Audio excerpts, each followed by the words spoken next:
Hello and welcome to your Big Creative Life podcast. Thanks y'all for listening and being here. I have a little bit of a cold that I'm getting. I was basically sick all winter because I have a daughter. I have a toddler in daycare and she just caught everything under the sun. And then I had like a magical 1 month stretch where no one was sick and it was lovely, and now I'm getting a cold. But that's okay because it's been a whole month and I feel like I can handle a cold now. And there's also pollen. I don't know, y'all. I feel like the pollen is worse this year. I live in Charleston, South Carolina, and I feel like the spring is just, the last month, there's been just inches of pollen on everything. It's disgusting. And I just know there's so many allergens floating around. It makes my skin crawl to think about it. Like my car even is disgusting. I got a car wash last week and it's like already to the point where I'm like, okay, I think I need to wash it again because it's gross. It's gross. Ugh. But that's the price we pay. Spring is here. I'm so happy. I'm so relieved despite the pollen, despite the allergens. I'm so freaking happy to have some warm weather. We've even had some like hot days here, which just makes my heart so happy. And I feel like I'm coming alive again after the winter. Oh man. Also, I'm going to record an episode about this that'll come out in a couple weeks, but I finished edits to my book, which is very exciting. I had notes from my agent on my thriller that I wrote, and this is the book. If you've been listening to the podcast, you probably have heard me talk about this, or I recorded an episode about this, but I basically wrote a book in 30 days. It was very rough. I dictated most of the book. And so I went through some edits for that, took a couple of months, and then sent it to my agent. And then she gave me notes on that book. And I finished them, and it was a big edit. I'll talk more about this in that episode, but I basically took it from 3 point of view characters to 2 point of view characters. And so that was a massive change. And, but I'm really happy with it. I think the story is a lot stronger. And so now I just kind of have to sit tight and wait for her notes. We're going to go through one more round of edits for sure, just to kind of polish things, because I did write a number of new scenes and reconfigured some things because I had to switch point of view characters for some of the things that happen in the book. So once that's done and everything's good, then we'll be on submission in the next couple of months, which is very exciting. So that's my big writing update. What else do I have to share?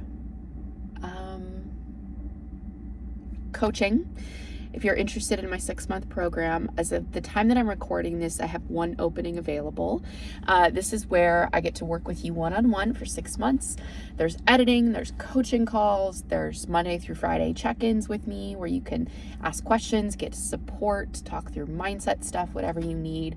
There's a lot of good stuff that's included, and this is customizable. So if you've already started writing, you're like maybe, 20, 30,000 words in, awesome, this can still work for you. And if you have not even started writing a word yet, this can also still work for you. So there's a link in the show notes that you can go to find out how you can work with me and more about what's included in that coaching program. And just a heads up that I'll announce this on social media when I do this, but this summer I'm going to raise my rates for the coaching program. So it's $4,500 for the 6 months right now, which works out to $750 a month. I do not charge extra for payment plans. 95% of my clients do payment plans. That's totally fine. So it's $750 a month for 6 months. And I have not changed that rate for years. It has been that rate. And I decided I was thinking about raising my rates across the board, but I'm going to keep my editing rates the same for now and just raise my coaching rates since I have not changed those in several years. So if you'd like to get in at that price before it changes, definitely look into the coaching program. Okay. I wanted to do a world building episode and talk about some common kind of world building mistakes that I see, because when I look at the clients that I work with in my business, coaching and editing, the most common genre, most common authors, what am I trying to say? The most common genre I work on is fantasy. There we go. It's the top genre. It's most common. And so I would just work with a lot of adult fantasy authors, new adult fantasy authors, young adult fantasy authors across the board. And look, when we talk about world building, technically there's an element of world building that you are doing no matter what genre you write. Even if you are writing just like contemporary general fiction, if your book takes place in New York City in the present day, you are still going to have to do some work to develop that setting to create a New York City in the present day in your book. Like, where does your character live? What neighborhoods are they walking around? What coffee shops are they going to? Where do they work? If you show their workplace, like, you are still going to have to construct a world in your book. So there's an element of this that any author working in any genre has to do that's tied into setting. But world building most often applies to speculative fiction, meaning like science fiction, fantasy, etc. So that's what we're going to focus on in this episode, is more of constructing a fictional world that does not take place in our own. There's some element of magic, etc. Some things different about it. And because I work with so many fantasy authors, I've noticed some patterns in terms of the feedback that I give to clients, the pitfalls, the obstacles, over the years that I've been doing this. And so I compiled 4 of the most common mistakes that I see, and we'll get into those 4 in this episode. One thing I want to say first, actually, is just if you're writing your first draft right now, don't stress if you are like, oh, I think I'm doing this. Oh shit, I might be doing this. Like, oh, I've got to. The way that I teach writing and talk about writing is I would much rather you get the first draft out and let it be very messy and very rough, and then you can go back to tweak and polish and add layers of intricacy and complexity to your characters and world and plot when you edit. So if you are early in the drafting process, I don't want you to panic about these things or stress too much about them, because these are things that you can really devote attention to in editing. Okay, so I just want to put that out there. First common world building mistake that I see a lot is one that y'all will probably be familiar with, and that's info dumping.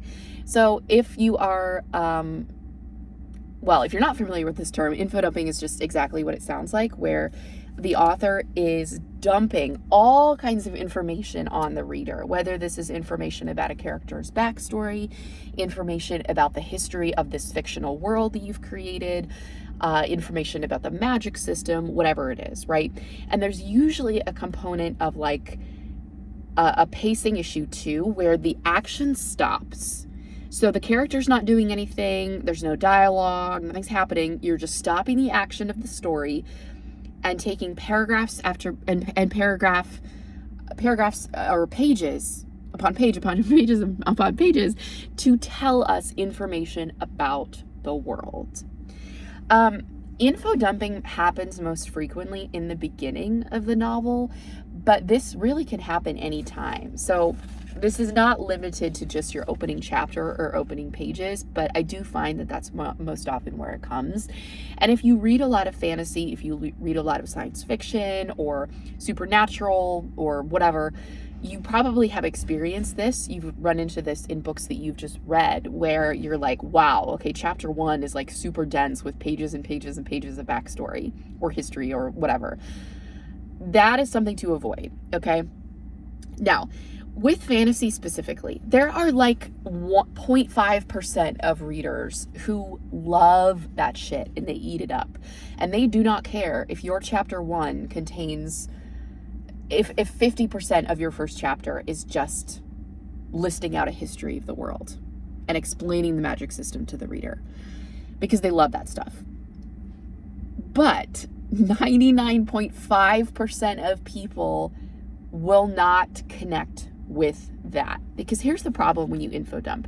When you present all of this information to the reader, especially in the first chapter, it's a lot to ask for them to wade through if they have not really gotten into the story yet, if they have not had an opportunity to get to know and connect with the main character or characters. Like a first chapter that opens with a bunch of information about the world, again, it's a lot to ask of the reader to wade through all of that, because they don't know this world. They don't care about this world yet. You've got to give them that reason to care. And the way that people form connections is through characters. Like, yes, the world is interesting and dynamic and can be fun, but that's all there to support the story, to support the characters, and you have to remember that. The other problem is something that I mentioned earlier about pacing, because if you're moving along, action's happening, you've got plot points, your characters are doing things, and then all of a sudden everything grinds to a halt and just stops. For you to convey all of this information and tell the reader stuff, that interrupts the momentum of the story, and that can cause a big lag in things. And that happens at any point in the book. It does not matter. A much more effective way to convey information to your reader about your world is to do it through action, is to do it through the story. So let's say there's something that you want to explain about the town that your character lives in, like what the setting is, this town or this village, the leadership, the market that they have, etc.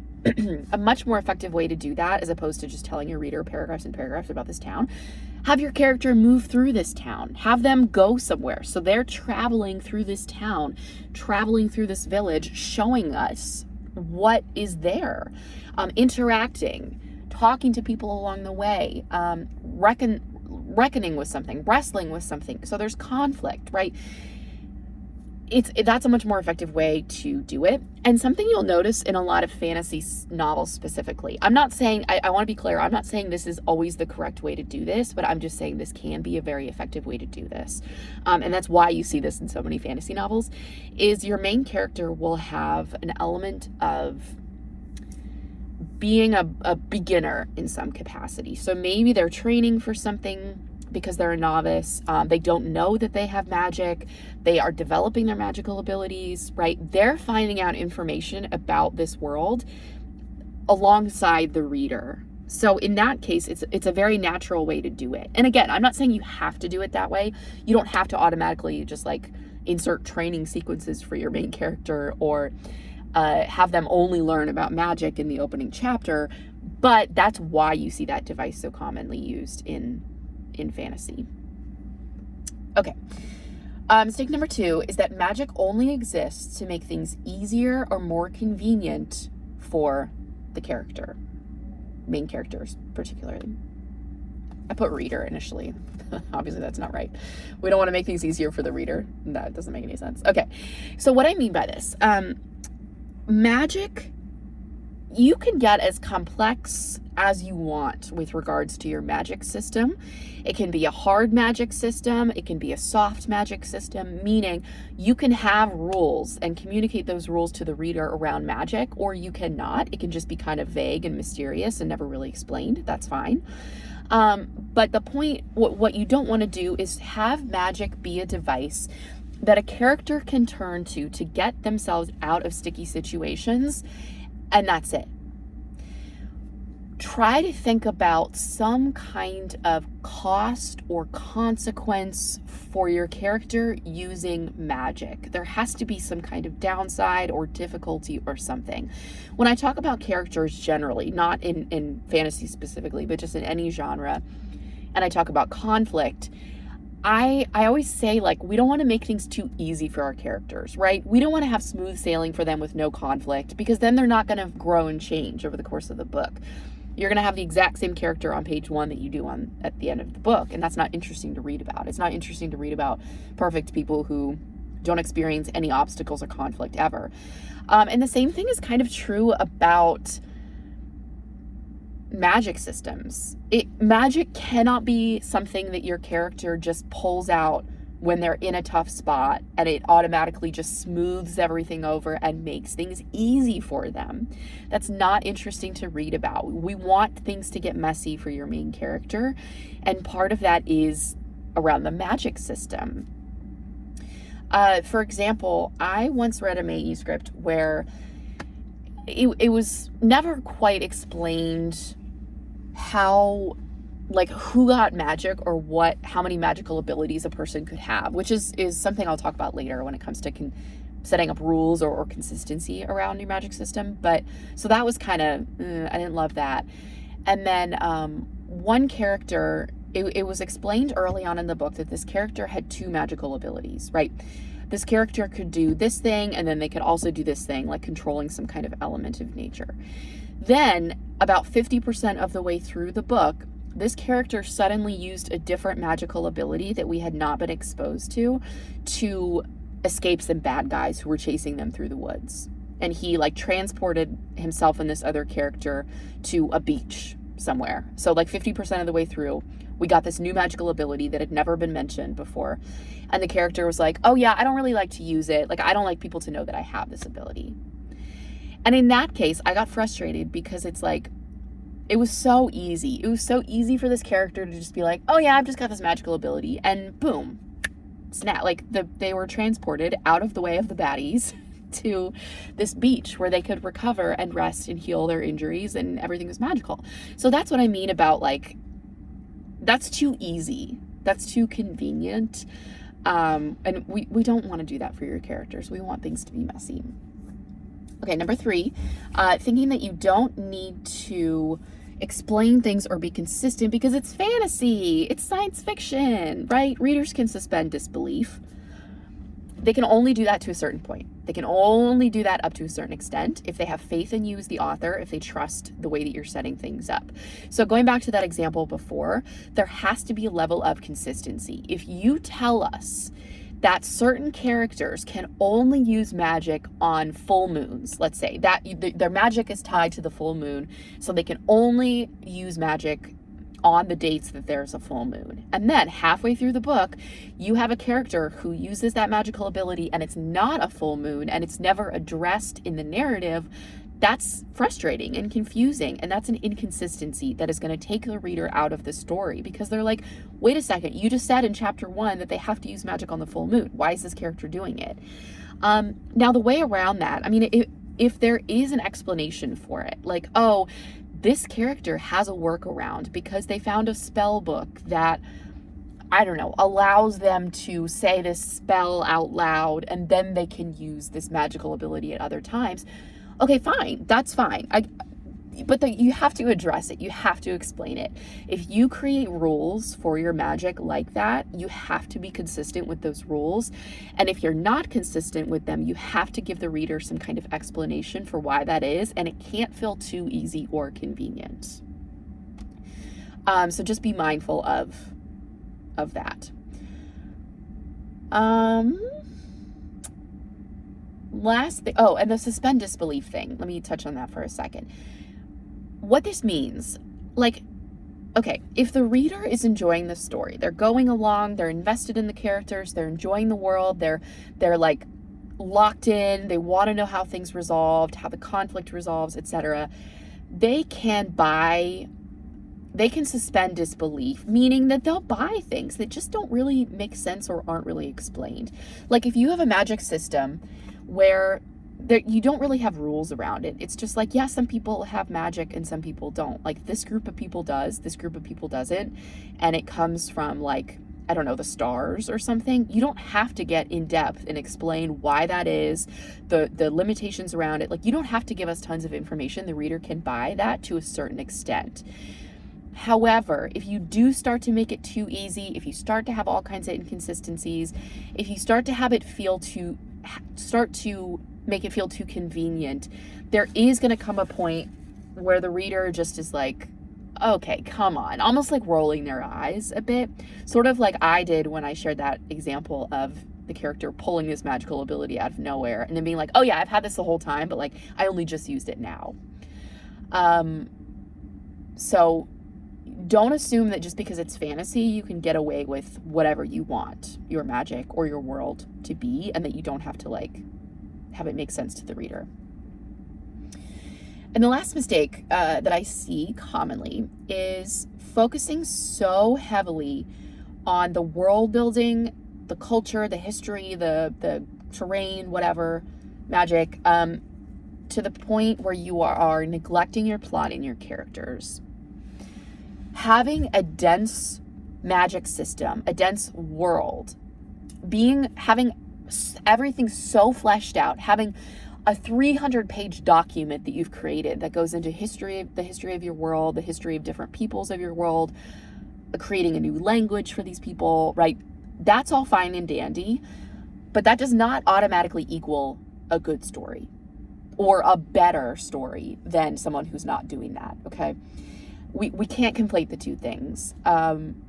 You have to remember that when you are creating a magic system, when you are creating a fictional world, you are doing so in order to support the story that you are telling. You are not world building and creating all of these things just for shits and giggles. If that's the case, you might as well just do that and like not write a book, not bother telling a story, right?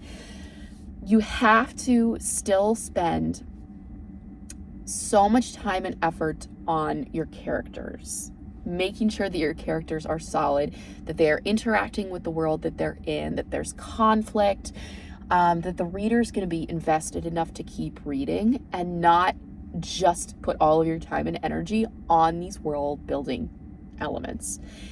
And it's fun. I get it. Like, some people really, really enjoy that part of the creative process, but you have to remember, again, I feel like I'm just repeating this over and over, but I want to drill it into everyone's head that this is all done to support the story. And so try to avoid like getting so caught up in all of those things that you're neglecting the other stuff. And this can also manifest in, some people will spend weeks and months and possibly years doing all of this world building stuff, creating the 200-page document of all these details about their world and the history and the culture and blah, blah, blah, and then never really start writing the actual book. Like, they're just stuck in the world building details because that feels so urgent and so important that they like don't ever start writing. So that it can almost be like a procrastination method for some people. So just be mindful of that too, and remember why you're doing all of this development work, figuring out the world. Okay, so I think those are the world building mistakes that I see most often. And if this all sounds kind of vague still, and you're like, I don't know, I don't know about this. One thing to really pay attention to is reading like a writer in fantasy specifically and looking at the first few chapters critically. So when you pick a fantasy novel off the shelf, you begin reading it, look at how the author is introducing elements of the world. How do they explain to you the magic system? Do they explain the magic system? How does your main character interact with the world that they are in? How do you learn what you need to know? What's essential information for you to know about the world? As you're reading, are there places where you feel like your eyes are glazing over and you're just not having trouble focusing and paying attention because it's so dense and the author's just unloading all this information on you and you're like, why am I being told all this? I don't care yet. I haven't gotten to know the characters yet. So just pay attention to all those things and read critically, and you will start to train your eye to see examples of the things that I'm talking about, and then pay attention to what your reaction as a reader is. Now, something I do actually want to make, I should mention this. You can't please every reader. And there are some readers who, again, like I mentioned earlier, some readers who enjoy all of that information about the world, and some readers will just gloss over it and skip any sort of world building that you're doing, even if you have one paragraph. Like, they're just not really going to pay attention. So I don't want you to get too focused on like, oh, I have to, like, I don't know, try to make everything perfect and I can't ever give the reader any information, like I can't tell them anything, I have to show all of it. Well, no, that's not necessarily true. I don't know, I guess what I'm saying is like, you can't please every reader, because even if you look at fantasy readers specifically, people who read fantasy, again, some people really enjoy all the world building stuff, some people don't. Some people don't mind having a few pages or a few paragraphs of world building stuff to open the book right away, and some readers do and will skip over it. So just try to tell the story the best way that you possibly can, while also being mindful of these things that I mentioned, because everything I mentioned in this episode, it's not like it's my preference as a fantasy reader to not have these things. It's not like I'm telling you, oh, well, I prefer in my books not to have magic be too easy or convenient, or I prefer not to have opening I mean, yes, all of that's true, but there's a reason why. Because objectively speaking, it will weigh your story down. It will negatively impact your book if you do these things. And I've seen that time and time again with coaching clients and with editing clients. Okay, I feel like that was a bit of a tangent, but if you are world building, first of all, enjoy it because it's really fun. Like, you just get to let your creativity run wild and imagine a world that you get to create. Even if your world is a version of our world, of Earth, this reality, where there's a layer of magic infused on top of it, like, it's still really cool because it gives you a chance to just play and have fun. So enjoy that process. But again, remember why you're doing all of that in the first place. It's to support your book, your story that you want to tell.